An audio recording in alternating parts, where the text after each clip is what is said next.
Bhim army के लोगों के खिलाफ उन्होंने कहा कि अब भीम आर्मी के लोग कहाँ हैं, तो 22 मई के दिन तुम्हारा भाई सुनील भैरसिया भीम आर्मी के माध्यम से लठ लेकर के हाईकोर्ट पहुंचा था कि नहीं पहुंचा था, बताओ मुझे, दोनों हाथ उठाकर बताओ कि पहुंचा था कि नहीं पहुंचा था, बताओ। जब दूसरी बार उसने फिर हरकत की, फिर दोबारा से हम लोगों ने उसको इलाज बांधने का काम किया।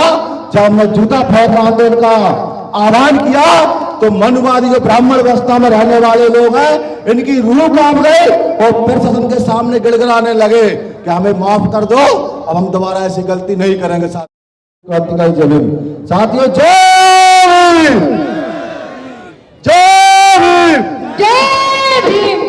साथियों, आज 25 दिसंबर है और आज 25 दिसंबर वही दिन है, आज ही के दिन डॉक्टर BR अम्बेडकर जी ने इस मनुवादी व्यवस्था के इस ग्रंथ को जला करके इस देश के अंदर संविधान दिया था।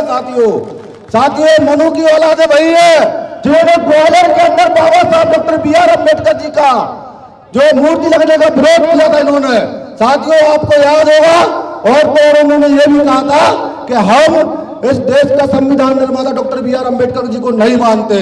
तो साथियों, आप लोगों से मैं कह रहा हूं, भीम आर्मी के लोगों के खिलाफ उन्होंने कहा कि अब भीम आर्मी के लोग कहाँ हैं, तो 22 मई के दिन तुम्हारा भाई सुनील भैरसिया भीम आर्मी के माध्यम से लठ लेकर के हाईकोर्ट पहुंचा था कि नहीं पहुंचा था, बताओ मुझे, दोनों हाथ उठाकर बताओ कि पहुंचा था कि नहीं पहुंचा था, बताओ। जब दूसरी बार उसने फिर हरकत की, फिर दोबारा से हम लोगों ने उसको इलाज बांधने का काम किया।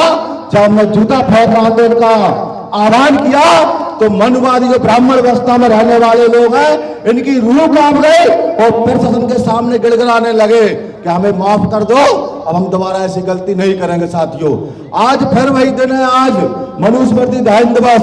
मैं आपसे कह रहा हूं, मैंने कल एक वीडियो देखा था हरदा का, उसमें एक करनी सेना का कार्यकर्ता कह रहा था कि मैं इस देश के अंदर शासन करने के लिए चाहे हमें दिल्ली में बम पटकने पड़े, हमें नहीं है मतलब माता बहनों के सम्मान से। उससे मैं कहना चाहता हूं कि हम भीम आर्मी के लोग हैं। साथियों, बहुत जल्द हम लोग हरदा की धरती पर पहुंचने का काम करेंगे और उन्हें दिखाएंगे कि हम लोग संविधान के मानने वाले लोग हैं, हम इस देश के भारत के लोग हैं। साथियों, क्योंकि समय कम है मेरे पास, तो मैं आप सब लोगों से निवेदन करता हूं कि आप लोग सब आदरणीय राष्ट्रपति जी के कार्यक्रम को सुने। और मैं इस बात के साथ एक बात और कह रहा हूं, जो आयोजक कमेटी है, सबसे बड़ी बात यह है, विधानसभा पिछोर है, इस पिछोर विधानसभा में जिस दिन से आया हूं, लगभग मुझे आज 7वां दिन है। इस 7 दिन में मेरे 7 दिन साथियों ने मेहनत की है।